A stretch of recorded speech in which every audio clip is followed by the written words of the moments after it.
الديانة الإسلامية هو الدين الوحيد اللي هو على الفطرة وكيحرر العقل وكيشجع العلم ويحارب الخرافة، لأن العرب وكاع الأمم قبل الإسلام كانت مرهونة بالأساطير والخرافات والأوهام. فملي جا الإسلام نور هذا العقل هذا وهدى لمحاربة الأساطير والرد على الخرافات وإبطال الأوهام بتشريعات وقواعد وأصول كتربط العبد بربه سبحانه وتعالى وحده لا شريك له. فمن صور تحرير الإسلام لعقل الإنسان أنه حرم عليه السحر والشعوذة والكهانة وجعل الله عز وجل من الكفر والضلال. قال الله سبحانه وتعالى في سورة طه: ولا يفلح الساحر حيث أتى. ولهذا حرام على المسلم أنه يمشي عند السحرة والمشعوذين ولا غير يسولهم، كما قال الرسول صلى الله عليه وسلم: من أتى عرافا فسأله فصدقه فقد كفر بما أنزل على محمد.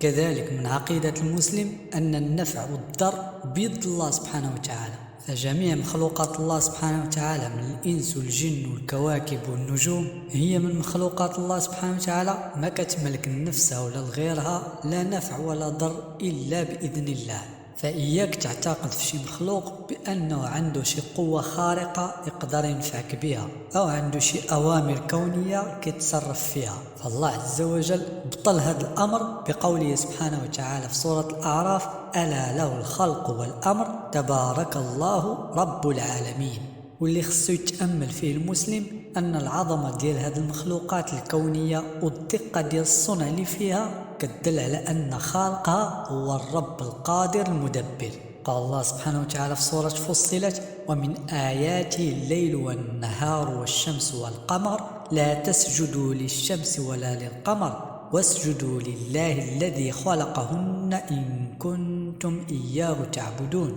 كذلك من الأمور اللي كيعتقدها المسلم أن الغيب والمستقبل ما كيعلمه إلا الله جل وعلا، وأي واحد ادعى بأنه كيعرف المستقبل ويقدر يقلع شنو كاين في الغيب فراه مكذب بالقرآن وكيرد قول الله سبحانه وتعالى اللي كيقول في سورة الأنعام: وعنده مفاتح الغيب لا يعلمها إلا هو. فإذا كان أشرف الخلق وسيد بني آدم اللي هو حبيبنا وسيدنا رسول الله صلى الله عليه وسلم كأمر الله عز وجل باش يبلغ القوم ديالو بأنه ما كيملك لهم لا النفع ولا الضر ولا هو كيعلم الغيب، كما في سورة الأعراف اللي كيقول الله عز وجل فيه: قل لا أملك لنفسي نفعا ولا ضرا إلا ما شاء الله ولو كنت أعلم الغيب لاستكثرت من الخير وما مسني السوء إن أنا إلا نذير وبشير لقوم يؤمنون. فإذا كان هذا حال الرسول صلى الله عليه وسلم وهو سيد ولد آدم،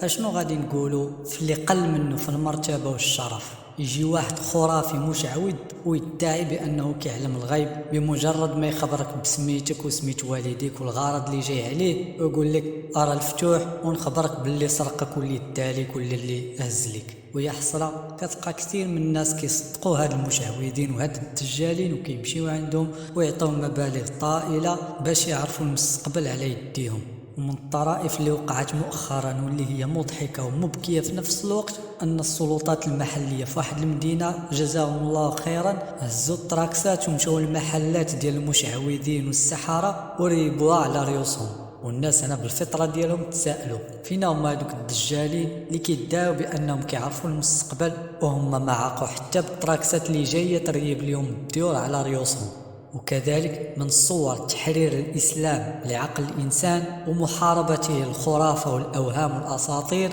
أنه حرم التطير والتشاؤم. فكتلقى بعض الناس إلا بغى يسافر وكيبان ليه شي غراب كحل ولا شي بومة ولا أي حاجة وكيقول ياخ بناقص هاد النهار هذا باينة راه غادي يدوز منحوس ولا هاد السفر غادي يكون مكفس. أو مثلا بعض الناس إلا حلوا المحل ديالهم على الصباح فبمجرد ما تيطلق عينيه تيبان ليه شي واحد عرج ولا شي عمى ولا شي زحاف ولا شي مشا كحله وتيقول صبحنا على الله باينة ما غادي نصور حتى شي حاجة في هاد النهار. فهذا كيتعتبر من الطيرة ومن التشاؤم. وهو شرك، لقول النبي صلى الله عليه وسلم الطيرة شرك، ولا مشى تسد المحل ديالو على ذاك المنظر اللي شاف من باب التشاؤم، او مثلا قال بناقص هذا السفر على ود حيت بان ليه الغراب ولا بان ليه شي حاجه تشائم منها، فراه وقع في الشرك، لقول النبي صلى الله عليه وسلم من ردته الطيرة عن حاجته فقد أشرك. فالإنسان خصو يعالج نفسه من هذا التشاؤم، وذلك بالتوكل الحقيقي على الله جل وعلا،